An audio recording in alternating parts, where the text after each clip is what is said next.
Hey basketball guys, we have news. Let's go to more Los Angeles Lakers news, but first don't forget to subscribe to the channel and leave your like.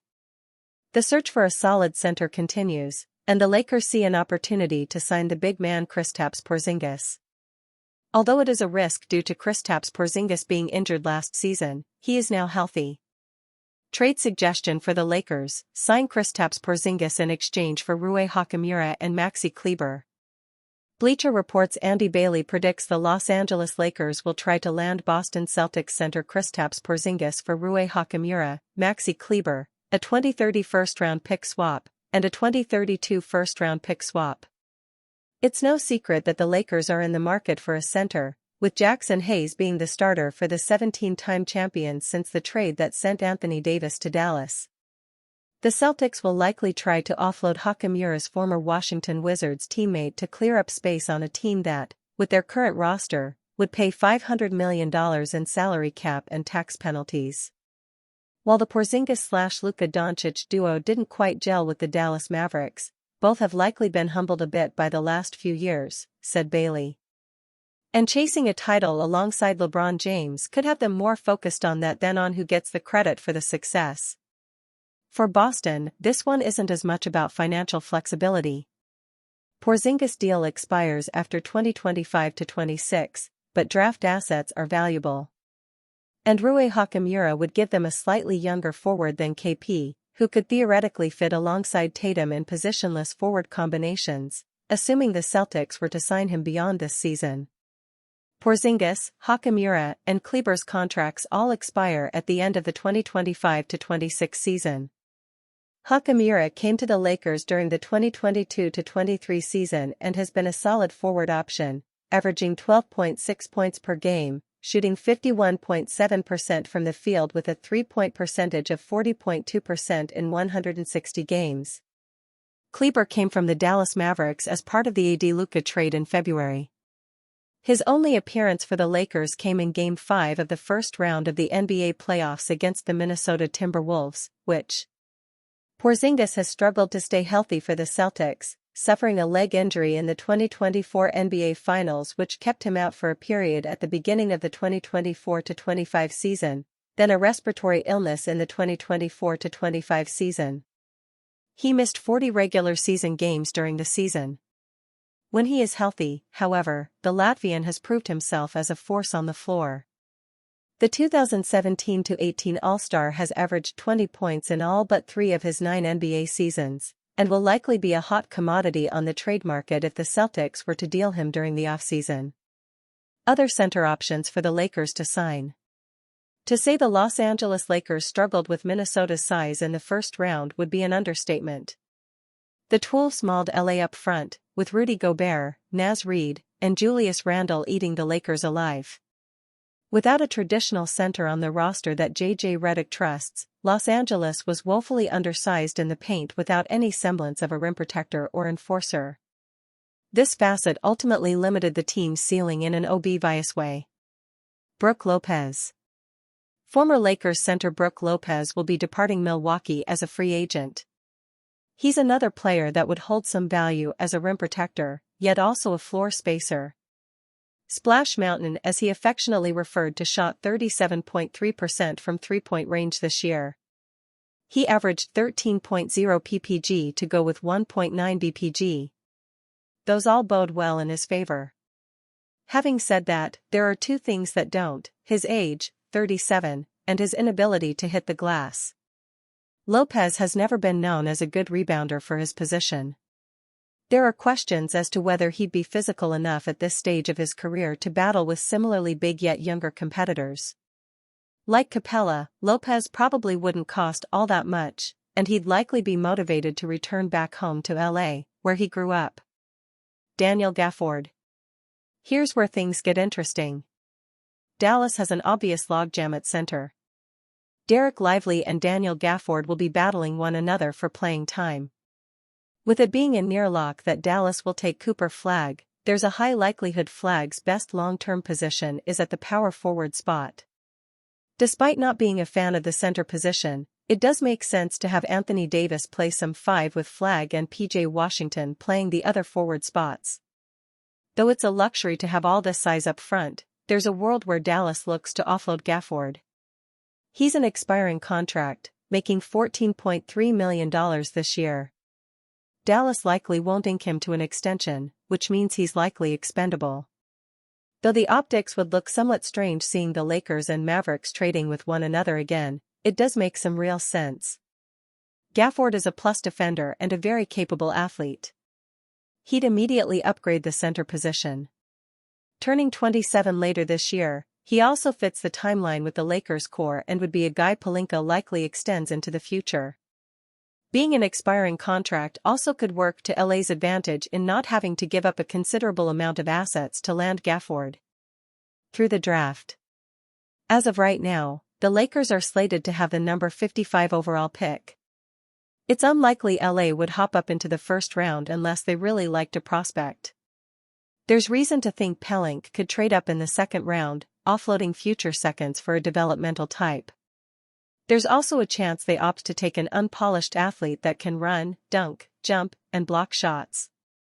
Even if not a finished product, there's some value in having a lob threat pogo stick for Luka Doncic to work with. Some possible names that could be available in the second round include Alex Condon, Florida, Maxime Reynaud, Stanford, Vlad Golden, Michigan, Ryan Kalkbrenner, Creighton, and Yannick Niederhauser, Penn State. With the offseason right around the corner, this piece will rank the top 5 center options LA could look to pursue. Whether it be through free agency, a trade, or the draft, Rob Pelinka will surely address the need in some form or fashion. Clint Capella. Capella is a trendy pick for a few reasons. The staples of his game, lob threat, rim protection, would be in theory a perfect fit for what the Lakers are seeking. The Swiss player is a soon-to-be free agent and likely won't command a ton out on the market. Having said that, Capella has a long history with injuries. He's also north of 30 years of age, and likely would be a temporary solution rather than a building block on the same timeline as Doncic and Austin Reeves. Nick Claxton. This is the pipe dream acquisition Lakers fans have been wanting for years. Claxton is a springy athlete at 6 feet 11 inches with terrific functional athleticism and real paint protecting skills. Brooklyn isn't going anywhere anytime soon, and it's at a point where collecting assets is most likely preferred over trying to win at a significant level. Claxton will be in the second year of a 4-year deal worth $97 million. Trading for him would give the Lakers 3 years of his prime, not to mention tying him to the timeline with Doncic and Reeves. A trade for Claxton might necessitate a future first-round pick along with matching salaries, perhaps Rui Hachimura? Even if that were the case, Claxton would be worth it. Magic Johnson pleads for former NBA MVP to join Lakers this offseason. Magic no longer works for the Lakers, but he is still trying to sway FA their way. The Los Angeles Lakers have and always will be a franchise driven by superstars, and one of the best to don the purple and gold has already started laying the groundwork to try and get another future Hall of Famer to consider joining the franchise. Lakers legend Magic Johnson is no longer part of the franchise's front office after a brief stint calling the shots alongside Rob Pelinka. That isn't stopping him from encouraging some of the best in the game today to follow in his footsteps and bring another Larry O'Brien trophy to Southern California. While the likelihood of this scenario playing out seems rather slim, the Lakers legend used the league's announcement of the annual Magic Johnson Award winner to plead with Phoenix Suns star Kevin Durant to finish out his storied career in Los Angeles. Johnson is a part owner of the NFL's Washington Commanders, the franchise Durant has been a fan of for quite some time, so there is a relationship between the two. Using Magic's tweet as evidence, it doesn't seem like Johnson believes that his attempt to sway Durant will be successful. Durant's decision to join the Phoenix Suns has not gone to plan. The franchise is heading in the wrong direction and missed the postseason this past year. The former MVP may not be long for the Valley of the Sun, but seeing him move from Phoenix to Los Angeles would be an absolute coup for the purple and gold.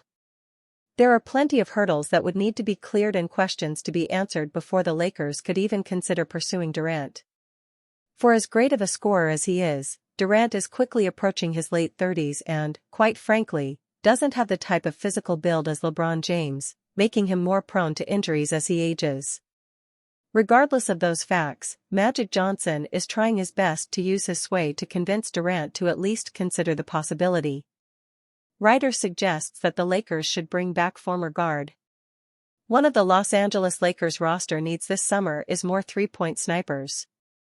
They finished the regular season 14th in three-point accuracy, and only two of their main rotation players, three if one counts guard Jordan Goodwin, shot above 38% from that distance for the entire season. After Luka Doncic started to get integrated into their offense, they started to become a high-volume three-point shooting team, and it does appear that taking a lot of attempts from downtown is part of head coach J.J. Redick's master plan for the team. To help improve its marksmanship from the outside, Sviatoslav Ravanchuk of Lake Show Life suggested the team bring back one of its former players, Malik Beasley. Via Lake Show Life. There are several reasons to be turned off by Beasley's game, Ravanchuk wrote. The shot selection can be questionable at times, and the defensive side of the basketball is still something the 9-year veteran does not excel at.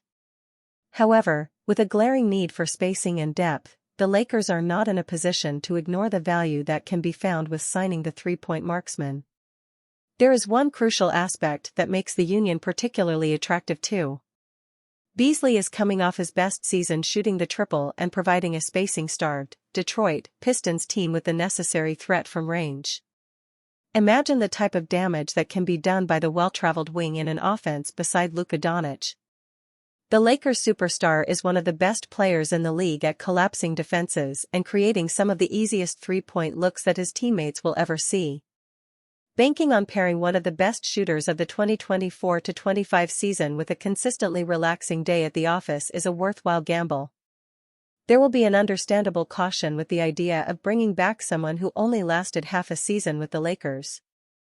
That being said, who does not love a good redemption arc? Need a break? Play the USA Today Daily Crossword Puzzle. Beasley came to Los Angeles 2 years ago in the trade that finally unloaded the beleaguered Russell Westbrook. He had shot 38.9% from three-point land in his 4 previous seasons and had become a high-volume three-point shooter, which seemed to make him a good fit for a Lakers team that needed to create space in the paint for LeBron James and Anthony Davis. But in 26 games with LA, he made only 35.3% of his three-point attempts and was very inconsistent with his shooting.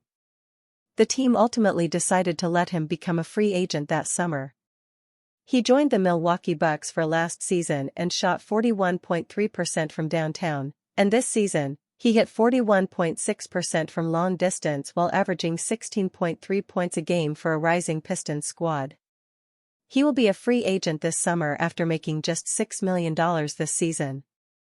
As Ravanchuk mentioned, Beasley would be a risky option for the Lakers. But with their very limited salary cap flexibility and finite trade assets, perhaps they should at least consider bringing him back. Lakers' Bronny James expected to have massive role for Los Angeles next season. With limited assets and other factors to consider for the Los Angeles Lakers, there could be a scenario where they get creative with their roster next season. If the idea is to pair LeBron James and Luka Doncic with the best talent they can, the Lakers will have to hope they can make a blockbuster trade or find somebody in free agency. However, given the unlikelihood of that happening, there will have to be some improvements from within. Some even believe that it could be from Bronny James, LeBron's son, who has been in the spotlight as some have questioned whether he's an NBA player. I think he could be a rotation player by mid-season of next year if he continues this trajectory, Dave McMenamin said on the Here District podcast.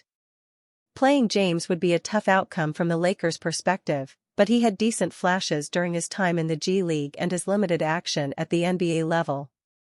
However, even if he's ready to play, being as young as he is, the Lakers will likely have some growing pains on that front. If they want to be the team they're looking to be, they can't expect him to come in and average 10+ points a game. That's unrealistic, and the Lakers understand that. However, if James can develop into a decent player at the NBA level, even as much as being an average role player, it could help the Lakers' depth. For a team that could use all the help it can get during the offseason, hopefully, James is in the lab getting to work.